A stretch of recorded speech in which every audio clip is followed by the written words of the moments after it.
Good afternoon, good evening, good lunchtime, as it is where Will and Hanlon are, or whatever time it is in the world. Thank you for joining us today for our sort of quarterly meetup for the review of the doubles tournaments at the majors. Of course, we are a little bit late on this. It's about 10 days ago, but Will and Hanlon, who, of course, you were both in New York, right? Mm-hmm. We were. And even myself, we've even had busy schedules post US Open, but it's great that we finally caught up. And for those of you wondering, what's that little pitter patter? Well, winter has finally arrived in Germany, so we have rain for the next 9 months. Not quite a rainy season, just a gloomy season, I would call it from now on. Anyway, of course, the weather played a factor in New York. I don't know how that was for you guys as viewers, never mind the players. It was hot and humid toward the second half of the time that we were there. I don't think we had any rain issues while we were there, though. No, it's sprinkled one day for a little bit, but yeah, overall it was very hot and humid and sunny, which was good. Good for tennis fans to not have to worry about rain delays and match rescheduling and things like that. But obviously there were some days, especially the last couple of days that we were there, that were getting very hot, and I know there were some bigger picture conversations about the sustainability of this with climate change and what's tennis going to do in the next several years as temperatures get hotter. So that was interesting to think about, just decades from now, how tennis will handle those kind of temperatures. But overall, it was nice for us for the most part. Mm-hmm. Yeah, right. Do you think that played a part at all, Will, in any of the matches that you sort of witnessed or became aware of in the tournament? Was there a match where you thought, I think this is weather-related, fatigue, maybe getting involved here in terms of the humidity, or do you think it didn't really play any big part in any of the matches you witnessed? Yeah, I don't think it plays a big role in the doubles side of things. It's not quite as grueling as the singles, where you're covering the entire court. Sure. And then, of course, it's 2 out of 3 for the men and the women in doubles, whereas the men's singles is 3 out of 5, which can be exhausting and lead to cramps, as we saw in a few matches on the singles side. But for doubles, I don't think the weather really plays a huge factor. I will say it was windy a few days, and I was noticing some things that some of the teams were doing strategically. Like on one particular side, you were able to lob a little bit more often because you were into the wind. Okay. So the opponents would get to the net, and then you could easily throw up the lob, and then wind would kind of knock it down inside the baseline there. But other than that, I don't think the weather played a major role. Okay, let's begin with the sort of record breakers of Rahm and Salisbury, who have now won their last 18 matches in New York. Obviously, that's 3 in a row, and I think that's unprecedented, right, for a doubles pairing, Hanlon. It is, yeah. That was the first time in the Open era, at least at the U.S. Open. I know that that they've had the same team, win 3 consecutive years, and maybe a record for all Grand Slams. I'm not sure, but yeah, pretty remarkable for them to turn their season around like that, and just find whatever magic that they had to win the U.S. Open title. Up until that point, their 2023 had been pretty disappointing for Rahm and Salisbury standards, just given their consistency at the top of the men's doubles game over the last several years. So it was great to see them turn their season around with a big win like that. And I know Will actually just spoke with Rajiv yesterday on the Doubles Only podcast, so he probably has some good insight from Rajiv if you want to recap that episode or preview it, I guess. Yeah. Oh, that's yeah. Yeah, I did. I spoke with Rajiv yesterday. That episode will be going live next Wednesday. So what date would that be? September 27th. Yeah, and it sounds like, I asked him what did you attribute the kind of, I guess for their standards, mediocre start to the season to. And it sounded mostly like it was just kind of injury related. So Rajiv has had some issues with his Achilles. Joe's had some back issues, and they couldn't kind of sync up their health at the same time for a long enough stretch to get A, match play, but B, just practice, and they were finally able to do that going into the US Open. They had both been healthy for 3, 4, 5 weeks.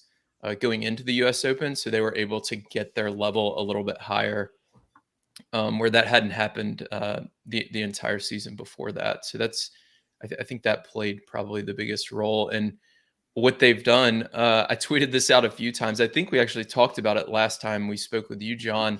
Rajiv and Joe were at the time, I think 16th in the race to the year-end final. They've made it 4 straight years. Every year they've been together as a partnership. And this win just launched them into the race, into the top 8, and they're up to number 6. Okay, so looking good now. I mean, there's still one or two things to sort out between now and then, but looking good for the rest of the year. Make sure you check out Will on Twitter. Is at Will Bulchek. Hanlon, what's your handle? It's just at Hanlon Walsh, HANLONWALSH.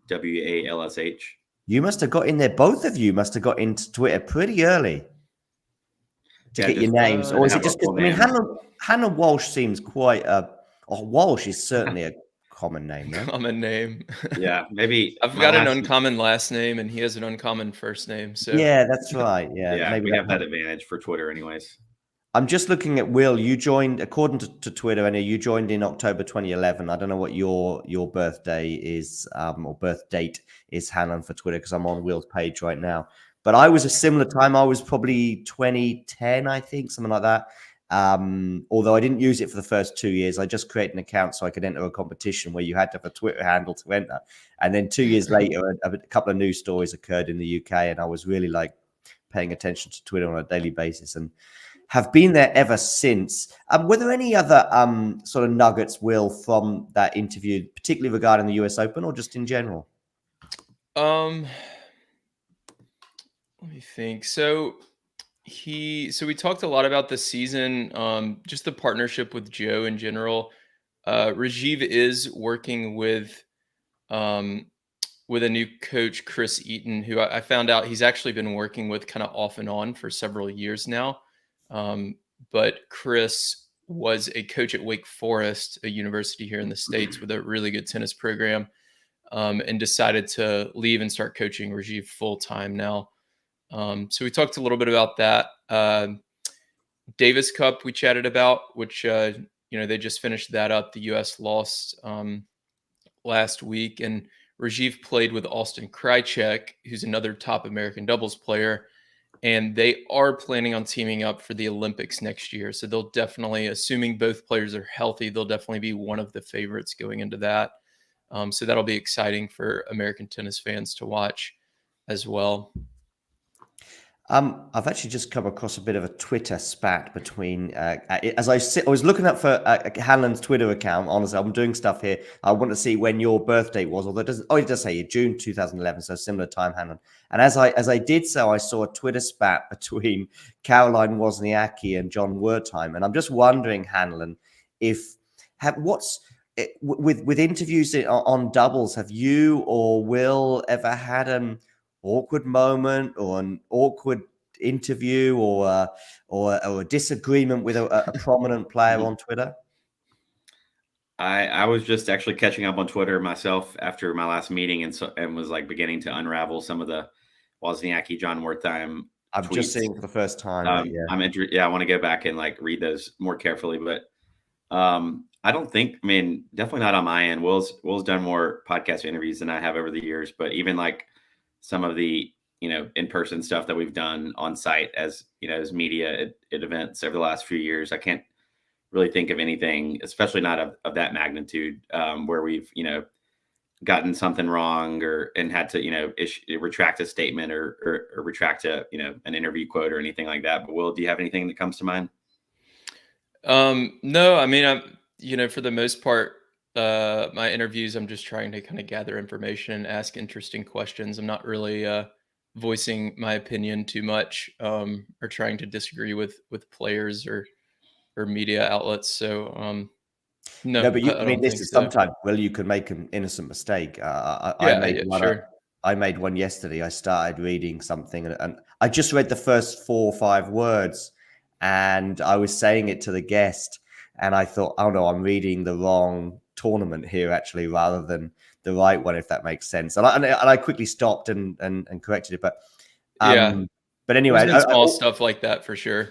But what about a player that's lost a match? I mean, the biggest example is when someone comes into press and they've lost the match, and someone says congratulations on the win. But Will, what I'm also thinking about with you was when you're interviewing somebody and you mention a doubles moment and you've got the wrong year and the player has highlighted it or anything like that. Will's too perfect. You're just too good. No. I mean, there's definitely been some tweets I've sent out that where I have something wrong and somebody will put it in the comments, and I'll say like, I'll tweet back at them and say, oh shoot, you're right. Like, thanks for clearing that up. And then I'll, correct it or do what I have to do my best to fix that. I know we had Hanlon, what was it? We had a press conference where you asked, I think, Ons a question. I was just thinking about that. Yeah, we did. I've had one minor press conference slip up about confusing Ons Jabor's doubles partners over the years in Charleston this past year. I was asking her a question, just trying to gauge more on like if she's going to be playing doubles more, because like the past few times she's played doubles have been with like high profile partners like Serena last summer. And then I couldn't remember if it was Badosa or I'm trying to think of the other player. Yeah, was it Badosa and Sabalenka that I mixed up the names? You said one, and she had played with, I think you said you played with Badosa in Charleston, and she had played with maybe Badosa the week before, but it was actually Sabalenka in Charleston, or vice versa maybe. So it wasn't a huge mistake, but she corrected Hanlon on it, and we kind of joke about it every now and then. It's kind of funny. Obviously, she doesn't care. She didn't care, but... Luckily, it was Ons, and so and not another player that might have like taken offense to that for some reason. But Ons is so cool, so it was. Right. I'm just thinking before you even then said that she played with but also a week before. I know that Ons and Sabalenka get on pretty well off the court, but the fact that she played with Badosa a week before, I think, gives you an even bigger pass, Hanlon. And as you say, there's certain players which will take umbrage more than others. I don't know if Ons was in had just won her match that particular day, but I think that tends to help. Like I think if you said to somebody in a press conference, "Oh, sorry about your loss today," and they go, "Oh, I won actually," it's like, "Oh, okay, everything's all." Didn't that happen with Azarenka earlier this year, like a major or something? I remember there being like a big issue all on Twitter someone said that she'd lost and that she'd actually won. It was either that or another just really big obvious mistake that it was all over. They get the majors wrong a lot. So like Renee Stubbs tweeted out the other day. It was like an article on ESPN here in the U.S. talking about the San Diego final between Krejcikova and Kinnan, and they just got the majors that they had won just dead wrong. It was like Krejcikova, the 2021 Australian Open champion, and Kinnan made the finals of Roland Garros in 2020 or something. They just like totally mixed them up. And this was on ESPN. So it was, I don't know. I saw Renee Stubbs tweet about that, and it is embarrassing, some of the media hiccups that can happen. I've had one on the other foot. I won't embarrass the person who did it, but somebody once sent me a private message saying, "Hey, what's this you've tweeted? You need to have more respect for players." And I was thinking, I don't remember sending this tweet. And then the person came back to me saying, "Oh, sorry, it was somebody else, but with a similar Twitter handle." And I was like, yeah, okay. So for once, the ball was on the other foot, or the ball was on the other foot, the shoe was on the other foot, whatever. Listen, let's get back to the action in New York. And I'm just having a quick look at the semifinals and the final of Rahm and Salisbury as they created US Open history, adding to their Australian Open crowns. So they've got 4 slams altogether as a pair. And I'm seeing that, of course, they beat Dodig and Krajicek in the semis in 3 sets, and then also Bopana and Ebden in the final. So it was a pretty tough sort of final 2 matches for them, and also 3 setters, both of them, Hanlon. That sort of adds to the credential, if you like, of this title. Yeah, definitely. And Will and I were there for their quarterfinal match, I believe, against Gonzalez and Molteni, but the Argentine duo who's had a really impressive year. They've won a couple of 500s, and I think they won maybe Masters 1000 too. Okay. But yeah, like back to your point, John, the semifinals lineup was stacked. It was all just, it felt like kind of a ATP doubles clash of the Titans, all top teams squaring off against each other. So I think the fact that Rahm and Salisbury were able to get through the semis and then the finals over two of the best teams in 2023 has to give them a lot of confidence, backing their three-peat at the US Open. And like Will said earlier, sets them up really nicely for the rest of the year now that they're, in contention for the year-end championships. Yeah, right. I'm also looking at the fact that they also dropped a set in I think the round before the quarterfinal as well. So the 3 of their last 4 matches went the distance. What did you make of their performance, Will, when you saw them as well again in that quarterfinal, Will? Yeah, I did. Did that suggest to you these guys are going to go on and win the title? Yeah, I mean, knowing that they had won it the 2 previous years, you knew they had, confidence on the bigger courts and, just love being in New York. One thing Rajiv told me, the big thing was the health. I think that I took away from my conversation with him yesterday. Obviously that's so important when you're a top level athlete like this. And if you have, 1 week you're injured, the next week your partner's injured, and you can't kind of string together some of that practice and some of the match play, then it is going to take a toll. But one interesting thing he told me in the final, but it sounds like, this is something that happens with any athlete, is after the first set, they lost 6-2. Rajiv told Joe, hey man, like I'm not feeling great. Like we need to mix something up. Like I'm not feeling it. Like I'm not feeling up for this. And this is a US Open final. Granted, he's been there twice before. But it was interesting to hear him say that, to communicate that with his doubles partner, like, and just be totally honest. Like I would imagine myself in that situation. I'd be like, Will, what's wrong with you? Like, this is the US Open doubles final. Like, you got to figure this out. You can't let John down. Like, you can't play this bad. And I wouldn't say a word to you, maybe after the match, but he says it in the middle of after the first set, and then they're able to turn it around and win 6-3, 6-4. But yeah, a lot of the, I feel like the health was definitely the biggest thing. And then he talked a lot about his communication with Joe that I found really intriguing as well. Did he say what tactical changes they made beyond go on, the second and third set? No, it was funny. Like so in all these conversations, I'm so interested in the tactics and the strategy, and I try to get as much out of that as possible. But he mostly talked about like energy and being the more aggressive team and communication with his partner.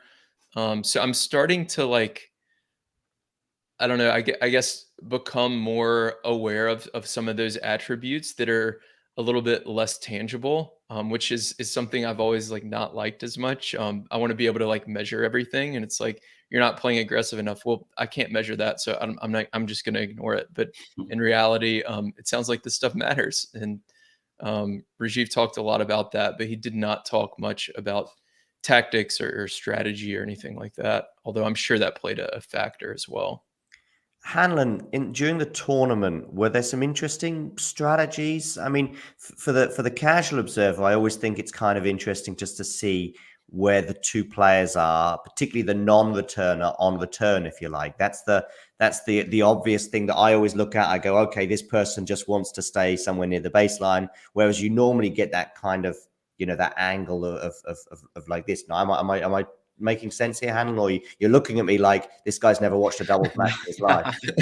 No, I think you're definitely making sense. I think one thing that I noticed from the returner a lot is the lob return, like the chip lob return seems to be really effective on the men and women's side. I mean, the women are great at the top spin lob, just mixing that up when they're, a lot of them will stay back during the points and just mixing up the pace and direction. But I think we saw a lot, Jamie Murray is a great example of this. And then a lot of other ATP guys just mixing in the backhand chip return on when you're returning on the deuce court and then coming into the net straight from there. And then I think from the returner's partner, I know Will actually recorded a video with Craig O'Shaughnessy about returner's partner strategy. So he can talk more about that. But one thing that I did notice is that a lot of players staying back on some serve, both players staying back on the return, just I think especially on the men's side, because if, the guy is serving a bomb and then the best the returner can do is just lob it up, then you don't want to get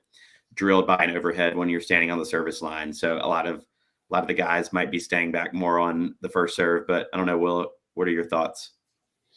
Yeah, you'll see a lot more two back on the men's side when the serve team uses I formation.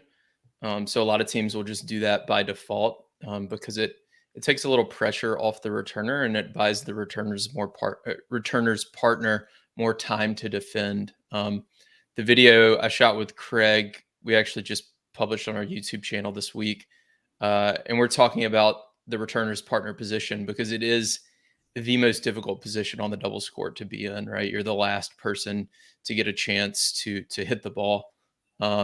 So you have to be in a position to defend. And we actually saw a lot of players, especially on the men's side, taking too aggressive of a stance, or at least what Craig and I thought was too aggressive. And the server's partner would pick off that return and just go at the returner's partner. And they'd sometimes get hit. Maybe they'd get a racket on it, but they didn't have any time to defend. So I feel like it kind of depends on what the serve team's doing, as well as what your own strengths are. You'll see a lot of doubles teams that are, quote, singles players who will play two back anyways. I watched Bernarda Pera and Magda Linette. They made a run, I think, into the quarters in New York, and they played a lot of two back because they're both great singles players, right? So they can sit at the baseline and rip ground strokes as the return team. So it depends on a lot of factors. Your YouTube channel is at The Tennis Tribe, right? Yes, that's correct. Cool. Yeah, I'm just having a look at quite a few good videos on there with plenty of action and views as well. I'm just going to share that on the screen with us right now. So guys out there, if you haven't done so already, make sure you give them a quick subscribe to keep up to date with all things doubles. Hannon, any other final stories on the men's doubles at the US Open? I mean, I know you were there for quite a few matches, so there may have been a match that caught your eye you'd like to air your thoughts on, or shall we switch over to the women's doubles? One thing on the men's too, I think probably the most exciting match that I watched, maybe Will would agree, was the second round match between the number one seeds Wesley Koolhoff and Neil Skupski against Cabal and Farah, the Colombian team who was playing their last event at the US Open. And it was a really exciting 3-set match on one of the outside courts. It was, standing room only. There were a ton of Colombian fans. Like it felt just kind of like a rowdy Colombian Davis Cup atmosphere. And especially because Cabal and Farah were retiring after the US Open. That was their last major they played together. They won the event in 2019, used to be, a number one doubles team. And I think, Will and I were actually talking before this, how Cabal and Farah are the perfect example of a great doubles team that has, helped make the game more popular just because, they're from the same country. They've been playing together for a really long time, like most of their careers. So that they have the loyalty and longevity aspects. So I think they're a perfect blueprint for what a doubles team, could and should be to help elevate the game. And they just brought, a ton of energy and brought the Colombian fans. So ultimately they lost in 3 sets, but it was a great match for them to, finish their Grand Slam career. Cool.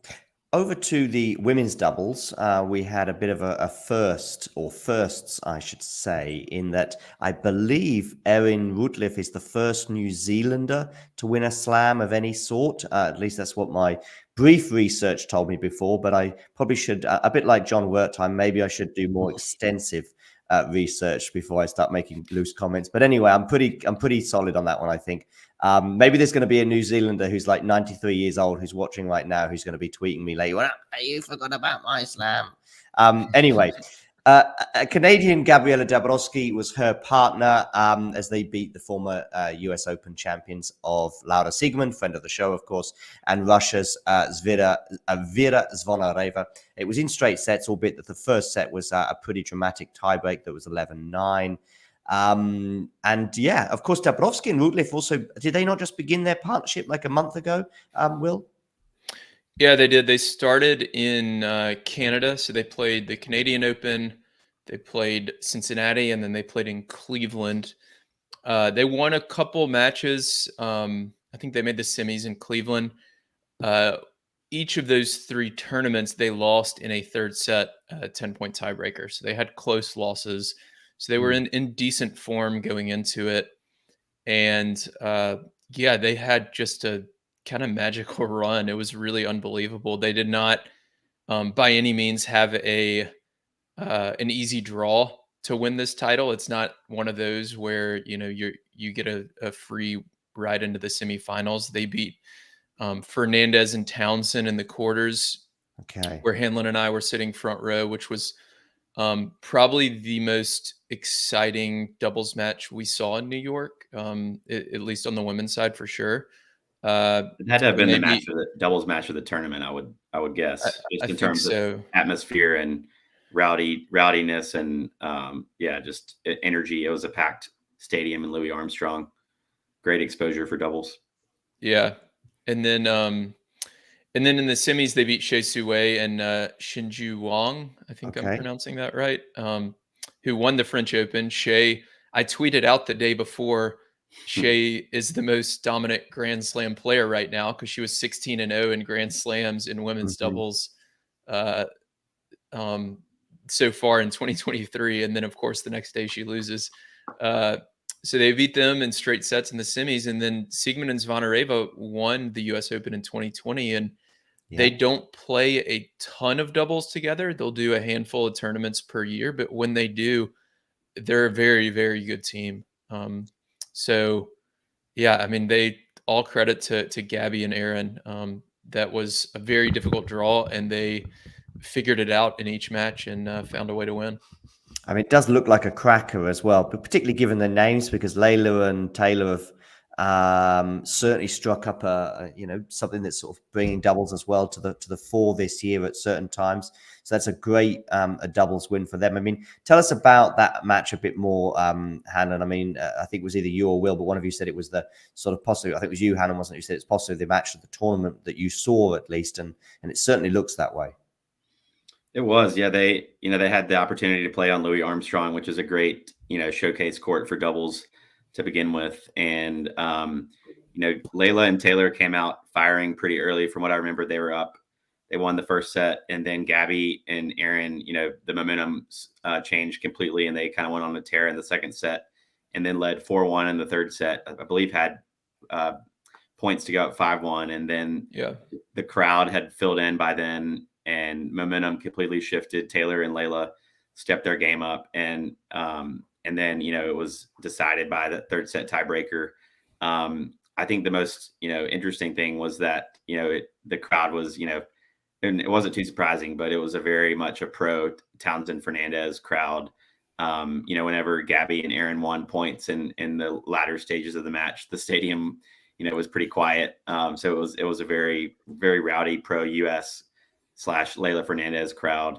And Taylor and Layla were up 7-2 in the final match tiebreaker. And and double faulted twice. They got tight and missed a couple of easy approach shots. So they, all credit to Gabby and Aaron for fighting through that. But Taylor and Layla certainly let a few opportunities slip too. Sorry, who double faulted twice? Taylor Townsend double faulted back-to-back points. But Will, anything else to add on that match? Yeah, I mean, the atmosphere was wild. I actually had Aaron on a few days after they won the final. Okay, cool. So that's a recent podcast episode if anybody wants to check it out. But I asked her a lot about this match, and it was it was really impressive how they turned it around, because they, like Hanlon said, they were up 4-1 with points to go up 5-1 in the third set, and then it got back to 4-all. And at that point, the crowd was cheering between first and second serve. So Aaron would miss a first serve and the crowd would cheer, which, you never like to see. Bad tennis etiquette. And Aaron was talking to the chair umpire about it. And I asked her about that. And she said she and Gabby just stuck together and stayed positive. And they, at that point, I really thought they probably were rattled and were not going to win this match, but they changed their energy and figured it out in the late third, and then in the tiebreaker as well. So it was a great atmosphere for doubles, and a really impressive win from Gabby and Aaron. Hanlon, where are we at right now with the Layla and Taylor show? It's been a highlight of the year for many doubles fans to see some of the energy they bring to the court. But are we at the situation now where where we're a bit disappointed when if you're a fan of theirs or just generally if you're keeping an eye on them, are they feeling the disappointment of these losses, for example? I mean, or is it just like, this is a project, we're fine, we've got, I mean, Taylor and Layla obviously at the opposite ends of their career, which also adds to the interest, I think. Is it still like, oh, this is just a lot of fun anyway, and it's okay, but or are they sort of having bigger ambitions than just making the quarterfinals? I think well, first of all, they're on the same page about, where singles is their first priority and then doubles is, a second but very important priority now that they've had a lot of success. But I think they're just waiting on their first title together because they've had a lot of deep runs throughout the year. I think they've made the finals they've made finals in a few semis. I'm forgetting which events, and I think looks like they're still in Guadalajara, so having some good results there. But I think they've been really consistent and had a lot of big wins, but they're could still use a first signature title as a partnership. But I'm pretty sure they're still well within the top 8 of the doubles race this year. So I know that was we spoke with them in Charleston, one of their first tournaments that they played together, and they told Will on the podcast that they're committed to partnering together through the end of the year. So making the tour finals is a big goal for them. But I think in the meantime, winning a title would certainly add a lot of credibility to their resume as a partnership. Mm-hmm. Will, any final sort of stories on the women's side? I mean, Laura Siegmund is somebody I've spoken to a couple of times this year about a bit about doubles as well, though primarily those interviews were about singles. Anything to say about that pairing? And I mean, actually, she had quite an eventful US Open because her first round match against Coco was arguably Coco's most difficult match en route to the title. Yeah. All sorts of different reasons. I don't know if it was a wild match. I don't know if she gets as much scrutiny, Laura, for her, what's the word, casual moments between points, let's say, acting like she's taking her time. It's something I noticed watching her playing singles in Berlin this year, but I think in Berlin she gets a bit more leniency than she does in New York, although some may say that they were pretty lenient on her in New York as well. But yeah, I mean, she's obviously a pretty big doubles player now. Yeah, she has a game that is very fun to watch. She gets to the net. Definitely. She moves super well, anticipates as good as anyone on tour. So if she does decide to focus primarily on doubles, then she'll certainly be around for a while. And yeah, they're a very good team, a very fun team to watch. This is the time of the year. The US Open's over. We've got a few other tournaments. Obviously, the women are in Guadalajara now. The men have a couple of Masters 1000s left. I really start to look at the races. So Zvonareva and Siegmund are in 9th. Townsend and Fernandez are in 7th. So the race gets pretty exciting this time of year because it's such a small margin between those 5 through 12 range. So I'm interested to see what happens over the next couple of weeks as we lead into the WTA and ATP finals. Yeah. And of course, back to Dabrowski, Gabriela, she's won a doubles title before, right? I think in 2017, she won the mixed doubles with Bopana. And is that right? I'm just trying to look. Yeah, she and Bopana won, and right. I think that year is correct, or sometime around there. But that sounds right. I know she has a mixed doubles, either 1 or 2 mixed doubles majors to her name, but had never won a women's doubles major. Right. She won the 2018 Australian Open. Yeah. All right. Cool. Let's move over to the mixed doubles, where we had Anna Danilina and Harry Helievara beating the more familiar Jessica Pegula and Austin Krajicek. Jessica Pegula, obviously very familiar in terms of her singles, but also her doubles pairing with Coco. But Krajicek as well has been tearing up the doubles scene for a little while now. So they took the mixed doubles title. Any thoughts on the final there, Will? Yeah, there was some complaints on Twitter because it wasn't on TV. You had to stream it on ESPN3, which was a little disappointing. But I did have a chance to watch the final, as well as the semifinal match between Shibahara and Pavic, and then Danilina and Heliovara. And I have to say, I wish mixed doubles got more love, because it is really fun to watch, and the players seem to have, like, they were so excited to win. But they, in general, like, they seem to have a different kind of attitude or lightheartedness playing mixed doubles. It's really, I don't know, it's kind of a joy to watch a little bit. And Renee Stubbs was on the call as well. And she's great in singles, but when she's calling a doubles match, she is fantastic. She provides so much insight and strategy. And she was making me actually laugh while I was watching this match, because Harry kept lobbing Alston, and she was just laying into him saying, will you lob the girl? If you ever play mixed doubles, if you're watching on TV, lob the girl, don't lob the guy. Yeah. It was Brutally so honest, funny. but very insightful. Yeah. Yeah, it was so funny listening to her. So the lobs weren't working, right? Well, I mean, Krajicek's taller than Jessica Pegula. He probably has a bigger overhead than Jessica Pegula. So it's like, obviously you probably want to lob Jessica Pegula, but anyways, it was really fun to watch. And I feel like, I mean, it's impossible to say. Austin's won the French Open earlier this year. Jessica still hasn't won a major yet, but she's had a lot of success, obviously, on the singles court. And I feel like it probably maybe meant a little more to Anna and Harry, just because they were kind of the underdog. And yeah, I don't know. But Jessica and Alston are both Americans, so who knows? Maybe that's unfair of me to say. But the celebration was pretty awesome. I think it was also cool that Danilina and Heliovara, I don't think they even knew each other before the tournament. They met like right before signups, and it was a random pairing like we see a lot in mixed doubles. So I think, you might as well just throw out the seeded teams in mixed doubles majors, because there's always, some element of excitement, and there's, a lot of upset prone matchups, just because there's really not enough data on mixed doubles teams, knowing that they only play the majors. So it's always kind of a toss up, I think. Yeah, they've got the no ad and the 10-pointer as well, which makes it kind of tough, more of a toss up than otherwise.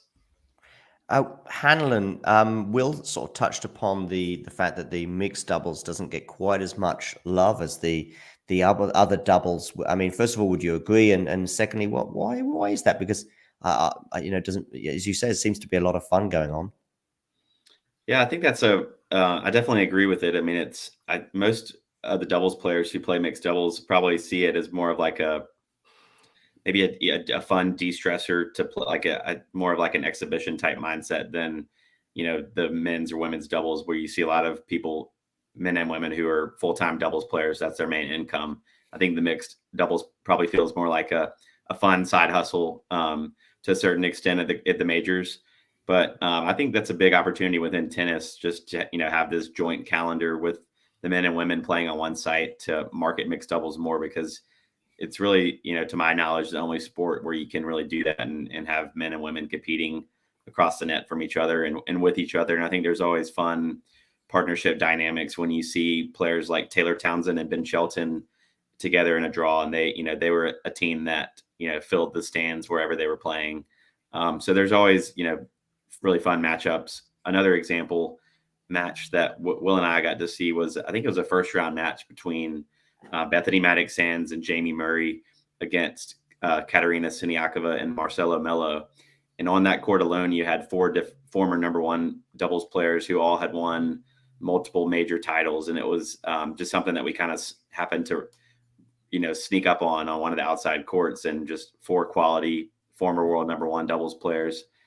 Judy Murray even retweeted one of our tweets just saying that mixed doubles is such a hidden gem in the Grand Slam, outer courts lineup. So I think, once people see mixed doubles, they're impressed and intrigued, but it's just a matter of getting the word out more and giving players more opportunities to play it too.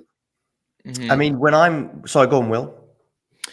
Yeah, I mean, on that court, Hanlon mentioned the former number ones, and Grand Slams, but there was 25 Grand Slam titles on that court.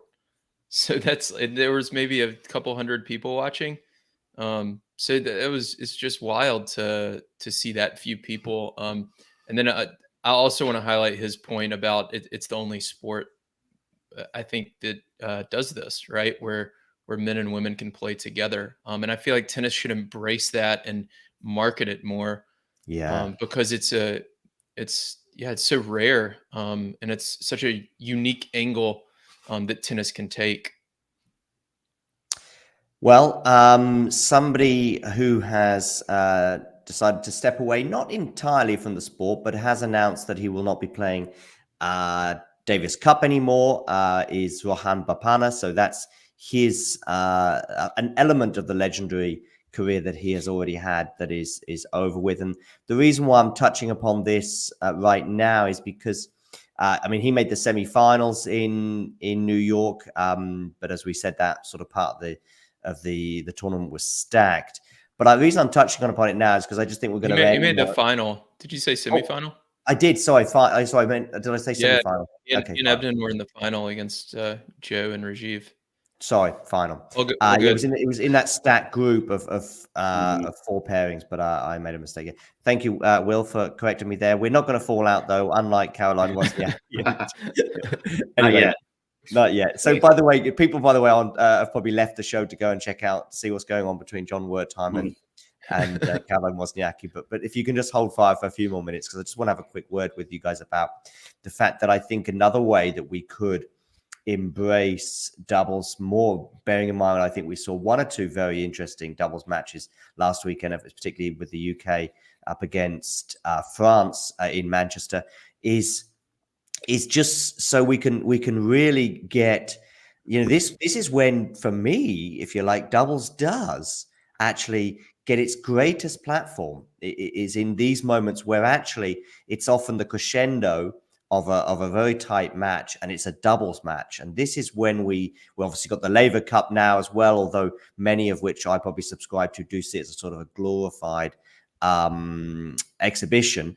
Whereas with Davis Cup, I think it's one of the few occasions when doubles actually kind of takes precedence over singles, if you like, in terms of the way the matches can pan out. I don't know what you guys think about that, as well as pushing. I would be pushing for. I would love to see. I know we've got the United Cup. I don't know if that quite does the whole, men and women thing justice, because I think a lot of people are using it as a build-up for the Australian Open. I think a lot of people skip it as a result, because personally, I actually think the United Cup is not ideal preparation for a Grand Slam, because if you're someone like Tsitsipas, for example, and maybe although actually Greece did okay, but do you know what I mean? I just think if you're a singles player, you're in charge of your own destiny. And someone like Djokovic, for example, is more than happy to play in Adelaide the same time as the United Cup. Same with Sebi Korda, of course, and Daniel Medvedev, although I think Medvedev wasn't able to play. So back to my point anyway, I think this is where we can really push both doubles, but also this. If we could have something like, I would love to see the Davis Cup and Billie Jean King Cup merge. Even that would be a thing. Although you might look at history there and say, oh, you gotta protect this. But yeah, I don't know. What are your thoughts, for example, Will, on some sort of something to elevate the double sport? I think there's a chance we're kind of due for a shakeup in tennis, right? Like singles or doubles. We've got, all these different organizations running different tournaments, and then ATP and WTA have talked about a merger forever. And then I think we talked a little bit last time about the Live Golf, how the Saudis came in and started this Live thing, and then now they're merging with the PGA. So I've seen rumors. I don't know if any of it's true, but I've seen rumors of the Saudis coming in and trying to merge tennis as well. So there's a lot of ethical complications with that I'm not going to get into because I don't know enough about that stuff. But I think it would be good for just some kind of shakeup, and with that needs to be A lot of the things we've talked about with doubles, taking advantage of mixed doubles, how you have men and women playing against each other in the same sport, which never happens. So yeah, I don't know what the direction is, but certainly more marketing for doubles is a good place to start. And I feel like Davis Cup, when it comes down to that last doubles match, is super exciting. Um, Although I know I see in the comments here some people don't like Davis Cup anymore, but Maybe, but I mean, I think. Oh, I know Ghosty. Yeah, Ghosty doesn't like it. But I think that my issue with team events is there's just too many and they're too convoluted and too diluted. Even actually, if that's not a contradiction. I think that's a good point.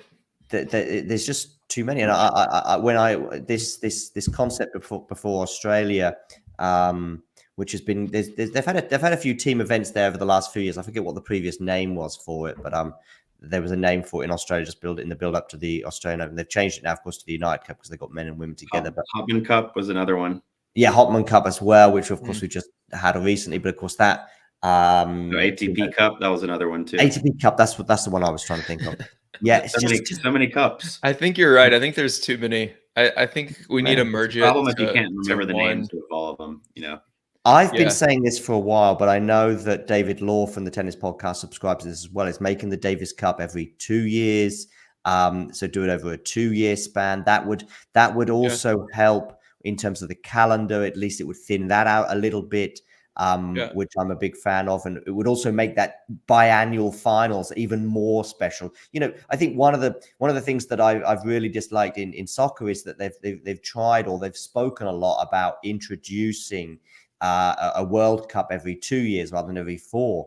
And I think what makes a World Cup so incredible, special, is it's every 4 years. You're 29 years old in soccer, and this match that you're playing now, this could be your one and only shot or your last shot at it. And I think it would just, okay, it's not quite the same with the Davis Cup being every 2 years, but I think it would elevate that. And it would thin out the calendar, which is something I'm a big fan of anyway. There's too many, of course, financial things going on to make that completely possible, but that is one possible solution. But I have to say, I think it's Davis Cup for me is when Davis Cup gets a lot of bad rep, as you can see from the chat, but also I think it's because it's been sort of a bit of a chaos the last few years, and perhaps beyond that. Will. Yeah, I like that. I think we need to just clean the slate to a women's event, a men's event, and a mixed event. Yeah, and if it's every 2 years, if it's every 2 years, like on a rolling calendar, or maybe every 3 years, you only do one event per year, and each one's every 3 years, something like that. Yeah. I mean, I'd be up the way for to do it. I'd be up for something like this. I think opposite of have it opposite of the Olympic year too. So if you had like what Will's saying, something every 3 years, then you'd have an Olympic year and then start over again. But having Davis Cup, Fed Cup, Billie Jean King Cup, and the Olympics all in the same year, and United Cup, Hopman Cup, kind of chaotic, Labor Cup. I mean, the Hopman Cup as well is right now placed the week after Wimbledon. So, good luck with getting some of the big names to attend there, although I know Carlos did turn up this year. But yeah, I mean, make it, the Olympics is obviously an amazing moment as well, where we can have a lot of team stuff going on, and doubles especially really again rises there. But with I would just possibly throw out then, this is something I have thought about but not extensively, is to have a women's doubles event and a men's doubles event, and they are sort of biannual in terms of when they reach their crescendo. And perhaps if you wanted to do a mixed one, you could maybe make the Laver Cup mixed. Try and sort of that elevate the Laver Cup towards a sort of a more serious competition as well. And so you just sort of thin out the calendar, and you've got, okay, Laver Cup, that's mixed doubles. Okay, I know Rod Laver was obviously a dude, but the name has stuck, and hopefully that's okay. Billie Jean King Cup and Davis Cup can have their roles as well. And that's it. I don't know how. I mean, United Cup might feel as though it's nose put out of joint, and Hopman Cup as well, but that's it, and that's where right now it's thinned out, and I don't know how all of these tournaments are doing financially. Probably the most lucrative, funnily enough, is the Laver Cup for various different reasons and powers going on there, and individuals still have a huge amount of power in this in this Right. sport, of course, and voices in particular. Hanlon and Will, let's get back to the sort of main point, though, of doubles tennis. What have we got, Hanlon, to look forward to for the rest of the year? Well, I think what Will said is probably the most compelling double storyline is just watching. There's so many teams that are on the cusp of qualifying for the end of year finals and not qualifying or being an alternate. So I think watching the 5 to 12 ish sweet spot, teams on both tours will certainly be something to keep an eye on. And then also just, following the tour to Asia and the kind of the crazy calendar this fall, especially on the women's side of going, to Asia and then back to, Cancun for the WTA finals and back to Europe for the Billie Jean King Cup. I know that there's been a lot of conversation just about the calendar as well, and that, impacts singles and doubles players, especially, players who are or countries like the US and Czech Republic on the women's side who have so many players that could very well be playing in the WTA finals and then are expected to play Billie Jean King Cup the next week. So I think just the fall calendar will be another big storyline for doubles, but also the sport as a whole. Yeah, and of course, again, the geography and stuff with WTA finals is in Cancun, Billie Jean King Cup is in Seville in the south of Spain, the Davis Cup, of course, and ATP finals are a little bit geographically close together, but actually not quite so close in the calendar, I don't think. So it's not such a big issue there. Will, so basically it's all roads ahead to try and make that final 8, right?